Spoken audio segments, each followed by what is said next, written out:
Telugu young directors ఛానల్కి స్వాగతం సుస్వాగతం. ఈ రోజున ఏ వెబ్సైట్ చూసినా లేదా యూట్యూబ్ చూసినా ఎక్కడ చూసినప్పటికీ కూడా తెలుగు రాష్ట్రాల్లో సంచలనంగా, ఒక రకంగా చెప్పాలంటే భారతదేశంలో సంచలనంగా మారినటువంటి ఒక కేసు మీ అందరికీ తెలిసిందే. సినిమాకి సంబంధించింది. ఇది ఒక ప్రొడ్యూసర్కో లేదా కొంతమంది ప్రొడ్యూసర్లకో లేదా సినిమా ఇండస్ట్రీకో కేవలం కొంతమంది వ్యక్తులకు సంబంధించినటువంటి అంశం కాదు అనే విషయం నేను గట్టిగా నమ్ముతున్నాను. ఇది సామాజికమైన అంశం. ఈ అంశాన్ని సామాజిక కోణంలో పరిష్కారం కనుక్కోవాల్సిన అవసరం ఉంది. ఇది మనం అందరం అర్థం చేసుకోవాలి. సినిమా చూసేవాళ్ళు, సినిమాని ప్రేమించేవాళ్ళు, సినిమాలో పనిచేసేవాళ్ళు, సినిమా మీద ప్రత్యక్షంగా పరోక్షంగా బ్రతుకుతున్న వాళ్ళు అందరూ కూడా ఆలోచించవలసిన అంశం. అదే పైరసీ. ఒక సినిమాని పైరసీ చేయటం అనేది చట్ట విరుద్ధం. ఒక వ్యక్తి చట్టానికి వ్యతిరేకంగా కానీ లేదా ఒక వ్యక్తి చట్టానికి లోబడకుండా కానీ ఏ పైన చేస్తున్నాడంటే దానికి ఏర్పడినటువంటి అంశాలను కూడా, దాన్ని ప్రోద్బలం చేసిన అంశాలను కూడా లోతుగా పరిశీలించవలసిన అంశం ఉంది. ఇక్కడ చట్టం, దానితో పాటుగా దాని ఎఫెక్ట్ అయినటువంటి వ్యక్తులు కూడా ఒకే స్టేజ్ మీద కూర్చుని, అంటే పోలీస్ ఆఫీసర్లతో వరుసగా కూర్చుని డిస్కస్ చేశారంటే ఇది ఏ కోణంలో వాళ్ళు ఆలోచిస్తున్నారో మనకి క్లియర్గా అర్థమవుతుంది. ఇది నేను ప్రత్యేకంగా మీ అందరికీ నోట్ చేయవలసిన అంశం. ఈ అంశంలోకి వెళ్లే ముందు మీ అందరికీ కూడా నా విజ్ఞప్తి ఏంటంటే, ఇది నేను ఏ పార్టీకో ఏ ప్రభుత్వానికో చట్టానికో వ్యతిరేకము కాదు, అనుకూలం అంతకన్నా కాదు. ఒక సామాన్య ప్రేక్షకుడిగా, సినిమా ఇండస్ట్రీలో బ్రతుకుతున్న వ్యక్తిగా, సినిమా ఇండస్ట్రీ మీద ఇంట్రెస్ట్ ఉన్నటువంటి వ్యక్తిగా నా అభిప్రాయాన్ని చెప్పడానికి ఏర్పరచుకున్నటువంటి ఒక సాధనం తప్పితే ఒకరిని ప్రమోట్ చేయడానికో లేదా ఒకరిని బాగా మంచివాడని చెప్పడానికో లేదా చెడ్డవాడని తీర్పులు చెప్పడానికి మాత్రం కాదు. కొత్తగా వచ్చే దర్శకులు, రచయితలు లేదా సినిమా అభిమానులకు అవగాహన కల్పించడం కోసం నా అభిప్రాయాన్ని మీతో పంచుకోవడానికి చేసే ఎపిసోడ్గా గుర్తించవలసిందిగా నేను చెప్తున్నాను. మరొకసారి చెప్తున్నాను, కేవలం సినిమా ప్రేమికుడిని మాత్రమే. సినిమా బతకాలి అంటే దానికి కావాల్సింది కంటెంట్, అలాగే నటీనటులు, దర్శకులు, టెక్నీషియన్స్ కావాలి. ఇవాళ సినిమా నిర్మాణం చూసుకుంటే కోట్లలోకి మారుతుంది, 100 కోట్లలోకి మారింది. తెలుగు సినిమా యొక్క స్పాన్ కూడా మన దేశంలోంచి అంతర్జాతీయ స్థాయికి వెళుతోంది. కానీ తీసిన 144 సినిమాలు లేదా 200 సినిమాలు అదే స్థాయిలో లేవు అనే విషయాన్ని కూడా ప్రేక్షకులందరూ కూడా గుర్తుపెట్టుకోవాలి. అన్నీ కూడా 500 కోట్ల సినిమాలు ఉండవు, అన్నీ 100 కోట్ల సినిమాలు ఉండవు, అన్నీ 50 కోట్ల సినిమాలు ఉండవు. కానీ దానిలో కూడా చిన్న సినిమాలు కూడా ఉంటాయి. సినిమా చూడటం అనేది ఒక ప్రాథమిక హక్కు అని భావిస్తారు తెలుగు ప్రేక్షకులు. అంటే సినిమా ప్రేక్షకులు ఎలాగంటే వాళ్ళకి సినిమా అంటే చాలా ఇష్టం. సినిమా పుట్టినప్పటి నుంచి బాగా ఎంకరేజ్ చేసిన ప్రేక్షకులు కూడా తెలుగు ప్రేక్షకులే. ఒక రకంగా చెప్పాలంటే తెలుగులో ఎక్కువ సినిమాలు ప్రొడ్యూస్ అవుతున్నాయి. ప్రపంచంలో ఎక్కువ సినిమాలను ప్రొడ్యూస్ చేసే సినిమా రంగం తెలుగు సినిమా రంగమే అంటే ఏమాత్రం ఆశ్చర్యపడాల్సిన అవసరం కూడా లేదు.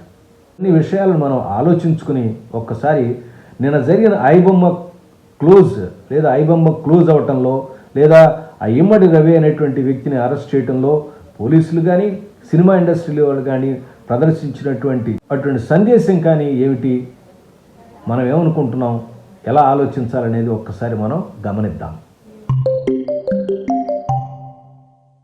అసలు విషయంలోకి వెళ్ళే ముందు మీకు స్వర్గీయ ఎన్టీ రామారావు గారు యాక్ట్ చేసినటువంటి నాకు ఇష్టమైనటువంటి ఒక సినిమా బందిపోటు అనే సినిమాని చెప్తాను. ఆ సినిమా చాలా సూపర్ హిట్ అయింది.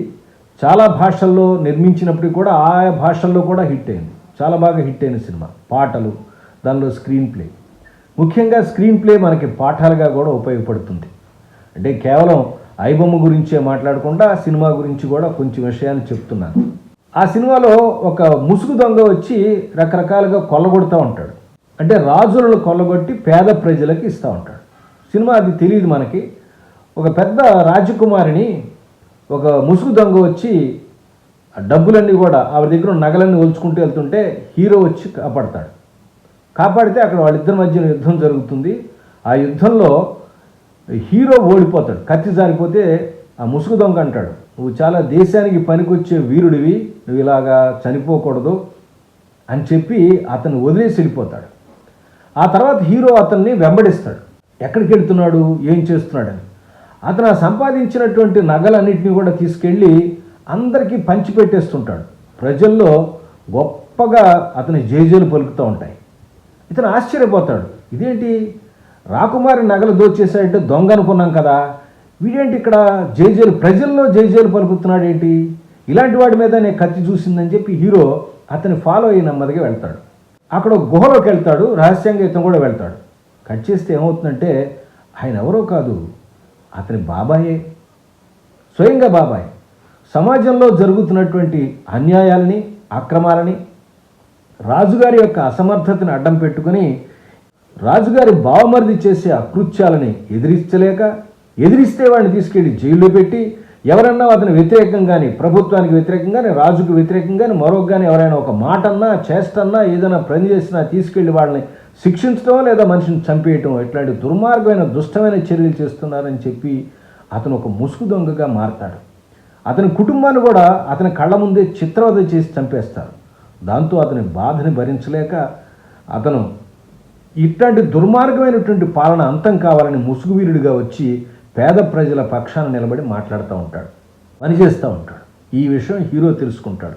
విచిత్రం ఏంటంటే తెలుసుకున్న తర్వాత ఈ విషయం ఇట్లా ఉన్నాడు, ఇక్కడ పలానా ముసుగు దొంగ పలానా వ్యక్తి యొక్క బంధువు అని తెలుసుకున్న తర్వాత ఈ హీరో యొక్క ఫాదర్ని పిలిపిస్తారు.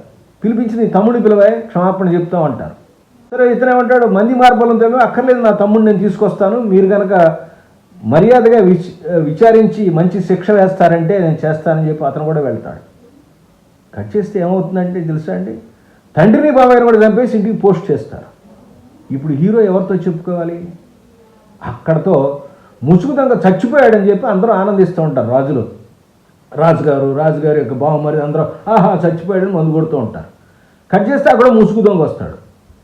ఇది అంటే చట్ట వ్యతిరేకమైన కార్యక్రమాలు చేస్తున్నారని ఒక వ్యక్తిని పట్టుకుని ఎవరైనా సరే, అప్పుడు రాచరికంలో కానీ ఇప్పుడు పోలీసులు కానీ ఒక వ్యక్తిని పట్టుకుని మనం సంబరాలు చేసుకుంటే ఆ వ్యవస్థని సృష్టించినటువంటి పరిస్థితులను మార్చకుండా ఏం చేసినా దాని ఫలితం ఉండదు అని చెప్పటమే నా ఉద్దేశం.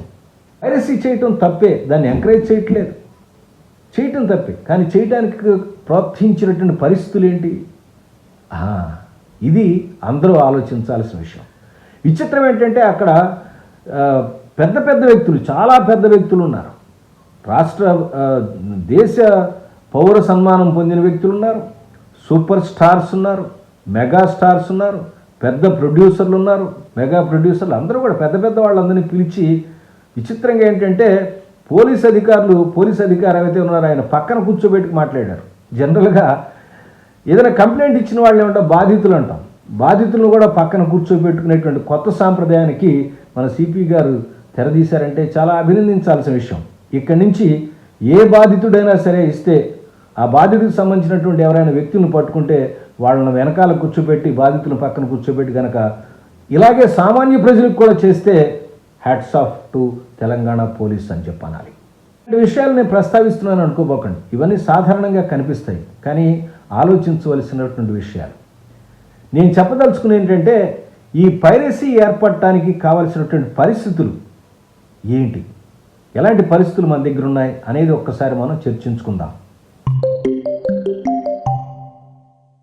ఇప్పుడు చెప్తే నేను ఒక సిల్లీ పాయింట్గా చాలా హాస్యాస్పదంగా ఉంటుంది, కానీ నేను చిన్నతనంలో మొట్టమొదట సినిమా చూసింది నేల టికెట్లో 10 పైసలు పెట్టి చూశాను.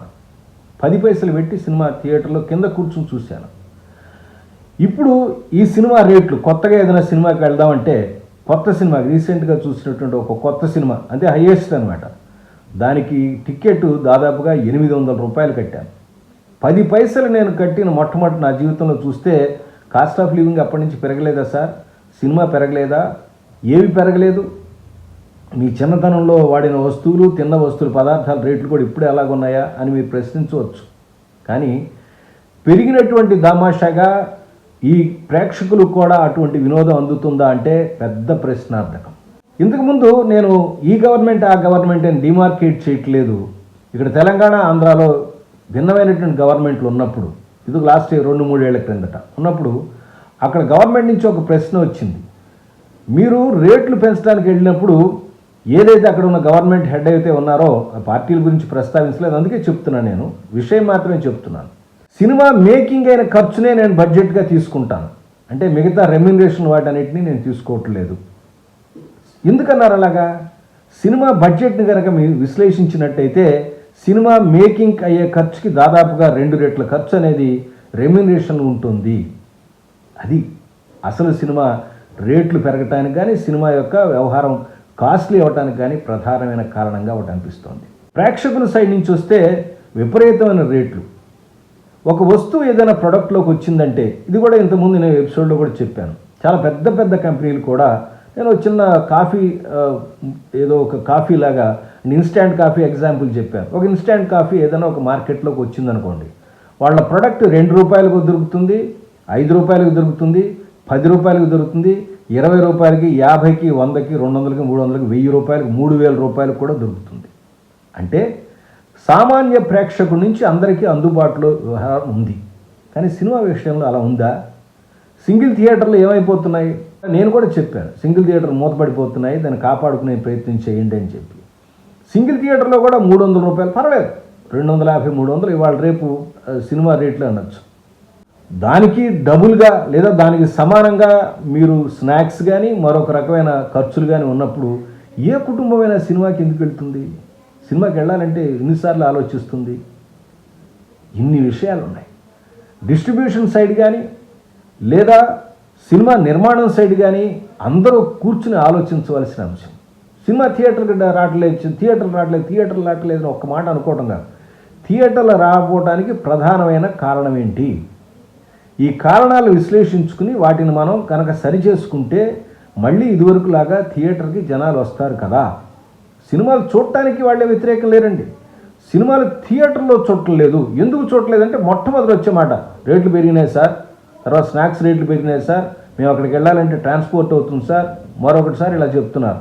ఈ మధ్యనే దండోరా అనేటువంటి ఒక సినిమా ఫంక్షన్లో ఒక విలేకరు అడిగిన ప్రశ్నకి శివాజీ అనే హీరో ఆయన చెప్తున్నాడు అనమాట, సరే ఏ ప్రొడ్యూసర్ కూడా స్నాక్స్ తినమని చెప్పాడు కదా, కొనమని బలవంత పెట్టాడు కదా అన్నాడు ఆయన. కరెక్టే, అంత మాత్రం చేత దానికి సంబంధం లేదా? సినిమా డిస్ట్రిబ్యూషన్ రంగంలో వాళ్ళకి ఎవరైతే ఉంటారో, తర్వాత ఎగ్జిబిటర్ రంగంలో ఉన్న వాళ్ళకి సినిమాకి సంబంధం లేదా? ఒకదానికొకటి లింక్ అయినది కదా ఈ సినిమా ఇండస్ట్రీ అనేది. తప్పించుకోవడానికి మనం ఏమైనా మాటలు చెప్పచ్చు, ఇది వాస్తవాన్ని గమనించవలసిన అంశం ఉంది. ప్రభుత్వాలు కాదు, ప్రజలు కూడా, అందరూ కూడా ఆలోచించాలి. సినిమా అనేది ఒక బేసిక్ ఎంటర్టైన్మెంట్, ఒక చిన్న ఎంటర్టైన్మెంట్. అది దాన్ని కాస్ట్లీ వ్యాపారంగా చేయకూడదు. ఇలా చేసుకుంటూ వెళితే కాస్ట్లీ పీపుల్ మాత్రమే చూసేటట్టు లగ్జరీస్ మ్యాటర్ అవుతుంది. ఈ ప్రపంచంలో, ఈ దేశంలో 144 కోట్లు ఉంటే దాదాపుగా 60% పీపుల్ మధ్యతరగతి వాళ్ళు, బిలో మధ్యతరగతి వాళ్ళే ఉన్నారు. వీళ్ళందరినీ మీరు కోల్పోయినట్టు అవుతుందనే విషయాన్ని గుర్తుపెట్టుకోవాలనే విషయం చెప్తున్నాను. ఈ పైరసీ భూతాన్ని అరికట్టడానికి ఇండస్ట్రీ పరంగా కానీ మనం కానీ ఒక కమ్యూనిటీ పరంగా కానీ ఎలా ఆలోచించగలం అనే విషయాన్ని కూడా నేను డిస్కస్ చేయడానికి ప్రయత్నిస్తాను. ఏదైనప్పటికీ కూడా ఒక వ్యక్తిని పట్టుకుంటే ఈ అన్యాయాలు, అక్రమాలు ఆగవు. కాబట్టి ఈ అన్యాయాలు, అక్రమాలు పెరగటానికి కావలసినటువంటి దోహదం చేసినటువంటి వ్యవస్థ ఏదైతే ఉందో ఆ వ్యవస్థను సరిచేయవలసిన అంశం ప్రభుత్వానికి ఉంది, సినిమా ఇండస్ట్రీకి ఉంది అనే విషయాన్ని నేను క్లియర్ కట్గా ఈ సందర్భంగా తెలియజేస్తున్నాను. దీని పొడిగింపు ఎపిసోడ్ని నెక్స్ట్ నేను ఇస్తాను. అప్పటిదాకా నమస్కారం.